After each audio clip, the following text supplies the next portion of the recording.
Good afternoon dear students. एक बार पुनः YouTube channel पर आप सभी का स्वागत है। मैं रवि, सहायक आचार्य इतिहास विभाग, श्री कल्याण राजकीय कन्या महाविद्यालय सीकर आपका स्वागत करता हूं और उम्मीद करता हूं कि आप इस कोरोना काल में पढ़ रहे होंगे और अपने भविष्य की इमारत की नींव आप लगा रहे होंगे। जितनी नींव मजबूत होगी, कंगूरा उतना ही बेहतरीन होगा। निर्भर हम पे करेगा कि हम उस नींव के पत्थर कितने मजबूती से, कितने शिद्दतता के साथ में और कितने भविष्योन्मुखी तरीके से रख पाते हैं। हमने अगर नींव कमज़ोर रखी तो डेफिनेटली हमारा कंगूरा अच्छा नहीं होगा। फिर आप उसकी लिपाई करते रहें, पॉलिश करते रहें, फिनिश करते रहें, उससे उतना फ़ायदा नहीं होना है जितना हमारे नींव के पत्थर की मजबूती होगी। खैर, बहरहाल हम आगे बात करते हैं मुग़ल काल के स्थापत्य कला की। मुग़ल काल की स्थापत्य कला का नाम आते ही आपके दिमाग में दिल्ली का लाल किला, आगरे का किला और आगरे का ताजमहल और फतेहपुर सीकरी, ऐसी बहुत सारी इमारतें आपके चेहरे के सामने घूमती होंगी। आज इन्हीं पक्षों का हम यहाँ पर एक व्यवस्थित अध्ययन करेंगे जो हमारे लिए बेहद उपयोगी होगा। तो आज हम इसी से शुरू करते हैं। पहला हमारा है मुग़ल काल की स्थापत्य कला की विशेषताएं। अगर हम देखते हैं तो याद रहे कि मुग़ल काल की जो भी इमारतें हैं उसमें शाहजहाँ की इमारतें हैं वो सफ़ेद संगमरमर से बनी थी और उसके बाद में इसका प्रयोग बखूबी हुआ। लेकिन उससे पहले हुमायूं और अकबर के समय लाल पत्थर का प्रयोग हुआ था, इसलिए लाल पत्थर से बनी लाल इमारतें जो हैं वो खूब हैं। एक दूसरी ये बात है कि मुग़ल काल की इमारतें जो हैं वो उनकी शुरुआत वैसे बाबर के काल से ही होती है। हुमायूं भी इसमें अपना योगदान देते हैं, लेकिन व्यवस्थित शुरुआत अकबर के काल से होती हुई जहांगीर के काल से निकलती हुई शाहजहाँ के काल में सर्वोच्चता पर पहुंच जाती है। इसलिए देखा जाए तो मुग़ल काल की स्थापत्य का स्वर्ण युग जो है वह शाहजहाँ का काल है। तो इस तरीके से हम देखते हैं कि मुग़ल काल में स्थापत्य कला जो है उसका एक स्पेशल स्ट्रक्चर था और उस स्पेशल स्ट्रक्चर की अगर हम बात करते हैं तो मुग़ल काल की स्थापत्य में ईरानी और मध्य एशियाई शैलियों का समन्वय था। ईरान यानी फ़ारस, मध्य एशिया का मतलब हुआ अफ़गानिस्तान, कजाकिस्तान और ये जो ट्रांसओशियाना वाला क्षेत्र है जहाँ से मुग़ल आए थे। और ये दो स्थापत्य की शैलियाँ जो थी उनका समन्वय यहाँ की हमारी लोकल हिंदुस्तानी शैली के साथ में हुआ था। हिंदुस्तानी शैली प्लस ईरानी शैली को मिलाकर एक नई शैली का निर्माण हुआ और इस नई शैली का निर्माण का जो हुआ उसका नाम था मुग़ल स्थापत्य शैली। प्रश्न अगर हमारे ये आता है परीक्षाओं में कि मुग़ल काल की स्थापत्य शैली थी ईरानी शैली या फिर मुग़ल कालीन शैली, मुग़ल कालीन स्थापत्य शैली, ईरानी शैली, हिंदुस्तानी शैली, तुरानी शैली, तो अपना उत्तर होगा मुग़ल कालीन शैली, जिसमें हिंदुस्तानी, ईरानी और मध्य एशियाई स्थापत्य शैलियों का समन्वय हुआ था। ये थोड़ा सा आपको ध्यान में रखने वाली बात यहाँ पर रहेगी। और इसके बाद में हम देखते हैं एक एक करके बाबर की स्थापत्य कला कैसी थी। बाबर को भारत में शासन करने का ज़्यादा वक्त नहीं मिला। वो यहाँ पर लगभग 4 से कुछ साल अधिक यहाँ शासन कर पाए, लेकिन अराउंड 5 मान लीजिएगा, 5 साल तक मान लीजिएगा, 5 साल तक बाबर यहाँ पर रुके। और इस काल में बाबर को 26 में पानीपत का युद्ध, 27 में खानवा का युद्ध, 28 में चंदेरी का युद्ध और 29 में घाघरा का युद्ध लड़ना पड़ा और अगले साल दिसंबर में बाबर का इंतकाल हो गया। तो बाबर एक तरीके से युद्ध भूमि में ही जूझता रहा, लेकिन फिर भी बाबर का सांस्कृतिक क्षेत्र में अपना एक योगदान रहा है। बाबर बहुत अच्छा लेखक भी था, साथ में उसने स्थापत्य के क्षेत्र में एक नई पद्धति की शुरुआत की थी और उस पद्धति का नाम था चार बाग पद्धति। चार का मतलब चारों ओर, बाग का मतलब बगीचा। वह पद्धति जिसमें किसी इमारत के चारों ओर बागीचा बनाया जाता है चार बाग पद्धति कहलाती है। इसका प्रयोग बाद में ताजमहल और अन्य मुग़ल कालीन इमारतों में बखूबी किया गया। ये सुंदरता के लिहाज से बेहद शानदार थी, जिसमें चारों ओर बगीचा हो, बीच में इमारत हो। बाबर इसका जनक था। बाबर ने आगरे में नूर अफ़गान या हस्त बिहस्त या आराम बाग के नाम से ऐसे एक बागीचा भी लगवाया था। तो बाग लगवाने की परंपरा की शुरुआत बाबर ने की, चार बाग पद्धति की शुरुआत बाबर ने की। बाबर ने काबुली बाग मस्जिद जो है वो पानीपत में बनवाई थी और तो इस तरीके से हम देखते हैं एक बाबर ने जो है अयोध्या की बाबरी मस्जिद बनवाई थी, जिसके डिज़ाइनर जो थे मीर बांकी थे।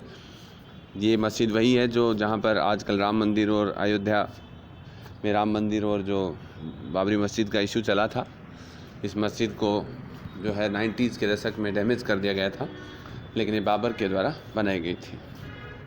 तो पानीपत की काबुली बाग मस्जिद, अयोध्या की बाबरी मस्जिद, आराम बाग, ये बाबर की बेहतरीन स्थापत्य के नगीने हैं। बाबर के बाद में यहाँ पर अगला शासक जो हमें दिख रहा है वह है हुमायूं। हुमायूं का स्थापत्य के क्षेत्र में जो योगदान था वह दिल्ली में रहा। दिल्ली में उन्होंने दीन पनाह महल का निर्माण किया। इसी महल में उन्होंने एक पुस्तकालय का निर्माण भी किया था और उसी पुस्तकालय की सीढ़ियों से गिरकर हुमायूं का इंतकाल हुआ था। हुमायूं ने काबुल में बाबर का मकबरा भी बनवाया।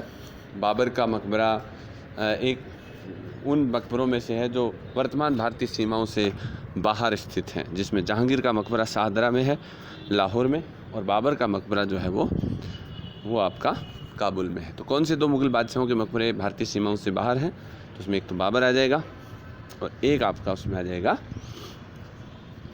कौन? एक इसमें आपको आएगा ये जहांगीर। तो बाबर और जहांगीर दोनों बादशाहों के मकबरे वर्तमान भारतीय सीमाओं से बाहर है। एक का काबुल अफ़गानिस्तान में बाबर का, और शाहदरा लाहौर पाकिस्तान में है, वो इसका मकबरा है जहांगीर का। हुमायूं के बाद में हम देखते हैं अकबर की स्थापत्य कला में योगदान। तो अकबर वो शासक थे जिन्हें पर्याप्त समय मिला। उन्होंने हर क्षेत्र में, राजनीतिक क्षेत्र में, सांस्कृतिक क्षेत्र में, धार्मिक क्षेत्र में, सामाजिक क्षेत्र में नवीन आयाम स्थापित किए, नवीन उपलब्धियां हासिल की और अपनी स्थापत्य, अपनी चित्रकला, अपने साहित्य, अपनी मनसबदारी और सभी उन सेवाओं में हर व्यक्ति, जाति, संप्रदाय को उन्होंने बिना किसी भेदभाव के एड्रेस किया, शामिल किया। इसलिए उन्हें राष्ट्रीय शासक का दर्जा मिला और ये अकबर के द्वारा निर्मित इमारतों में भी दिखाई देता है। उन्होंने हिंदू मुस्लिम जो गंगा जमुनी संस्कृति थी उसका समन्वय किया, हर क्षेत्र में किया, स्थापत्य में भी किया था, और इस कारण उन्हें ये श्रेय जाता है। अकबर ने यहाँ पर सरकारी, गैर सरकारी, आवासीय और बड़ी बड़ी इमारतों का निर्माण करवाया। सबसे पहले हम हुमायूं के मकबरे की बात करते हैं जो दिल्ली में स्थित है। दोहरे गुंबद वाला ये मकबरा अकबर के काल की पहली इमारत थी, जो अकबर के समय जो हुमायूं की विधवा हाजी बेगम ने मिर्ज़ा गयास बेग के निर्देशन में इस मकबरे का निर्माण कराया। ये हिंदू मुस्लिम स्थापत्य शैली के समन्वय वाली पहली इमारत है जिसमें दोहरा गुंबद का प्रयोग किया गया है और इसे ताजमहल का पूर्वगामी माना गया है। मुग़ल काल में सबसे ज़्यादा लोगों को हुमायूं के मकबरे में दफनाया गया है। बहादुर शाह जफ़र की कब्र यहाँ पर खाली पड़ी है, जिसे यहाँ से गिरफ्तार करके जो निकलसन थे उन्होंने दिल्ली से रंगून पहुँचा दिया था। ठीक है, अकबर के काल में फतेहपुर सीकरी का निर्माण हुआ। 1569 से 71 के बीच में बहाउद्दीन के निर्देशन में बना ये बेहतरीन खूबसूरत नगर आगरा में स्थित है। यहाँ पर दीवान आम, दीवान खास, बुलंद दरवाज़ा, जामा मस्जिद, पंचमहल जैसी पिरामिड नुमा इमारत जो है वो, ऐसी बीरबल का महल, मरियम उजमानी का महल, जोधा का महल, ऐसी बहुत सारी बेशकीमती इमारतें यहाँ पर हैं। शेख सलीम चिश्ती का मकबरा भी यहाँ पर है, ये बनाए गए। अकबर ने 5 किलों का निर्माण भी किया था। इलाहाबाद का किला और आगरे का किला और अजमेर का किला, लाहौर का किला और अटक का किला, कि कुल मिलाकर 5 किले भी हैं जो उन्होंने बनाए थे। तो जहांगीर ने स्थापत्य कला में कुछ विशेष योगदान जो है नहीं दिया, वो चित्रकला में ज़्यादा रुचि रखते थे। फिर भी इनके समय एतमादुद्दौला का मकबरा बना जो नूरजहाँ ने बनाया अपने पिता की याद में। मुग़ल काल की पहली इमारत जिसमें मार्बल का प्रयोग किया गया है ये एतमादुद्दौला का मकबरा था। और एतमादुद्दौला के मकबरे में सबसे पहले पित्रा ड्यूरा अर्थात पच्चीकारी का प्रयोग किया गया, जो मुग़ल काल की एक अनूठी उपलब्धि मानी गई है। नूरजहाँ ने जहांगीर का मकबरा लाहौर में शाहदरा के पास बनाया, रावी नदी के तट पर। ये भारतीय सीमाओं से बाहर मकबरों में स्थित एक दूसरा मकबरा है। पहला मकबरा है वो बाबर का है जो काबुल में है। इस तरीके से जो है नूरजहाँ बेगम ने बनवाया था। और इसकी असली जो शुरुआत है वो आपकी होती है शाहजहाँ के समय। शाहजहाँ का समय जो है वह मुग़ल स्थापत्य शैली का स्वर्ण युग माना गया है, क्योंकि इस काल में इमारतों को लाल पत्थर के स्थान पर मार्बल से बनवाया गया और इसके साथ ही मार्बल के ऊपर बेशकीमती हीरे जवाहरात की जड़ाई की गई, जिसको हम पित्रा ड्यूरा पद्धति अथवा पच्चीकारी कहते हैं। और इसका उच्चतम प्रयोग है वो ताजमहल में किया गया है। ताजमहल आगरे में यमुना नदी के तट पर बनाया गया, जो भारत की सांस्कृतिक विरासतों में शामिल है। और इसका निर्माण उस्ताद ईसा खां की देखरेख में हुआ। उस्ताद अहमद लाहौरी जो थे वो इसके प्रधान वास्तुकार थे और ईसा खान इसके जो है मिस्त्री थे। और इस तरीके से देखा जाए तो शाहजहाँ ने ताजमहल जो बनवाया उसमें 22 साल लगाए और मुमताज़ महल की याद में ये दाम्पत्य प्रेम की अनूठी इमारत 9 करोड़ की लागत से 20,000 मजदूरों के साथ में बनाई गई थी। और वेरेनियो जैसे इटालियन स्थापत्य कलाकार थे वो भी इसमें अपना योगदान देने वाले थे। मकराना राजस्थान से इसका मार्बल गया था। इसके अलावा शाहजहाँ ने दिल्ली का लाल किला बनाया। इसके अलावा उसने मयूर सिंहासन बनाया जो बेबादल खां के नेतृत्व में बना 2 करोड़ रुपए की लागत से। दीवान खास दिल्ली का इतना सुंदर है शाहजहाँ के समय बनी इमारत, जिसके बारे में कहा गया कि अगर धरती पर कहीं स्वर्ग है तो यही है और यही है। आगरे की मोती मस्जिद शाहजहाँ के काल की आगरे के किले की बेहतरीन इमारत है, जो सबसे सुंदर इमारत के रूप में मानी गई है।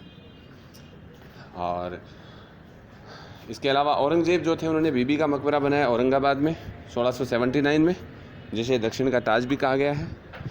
और औरंगाबाद में ही औरंगजेब का मकबरा है।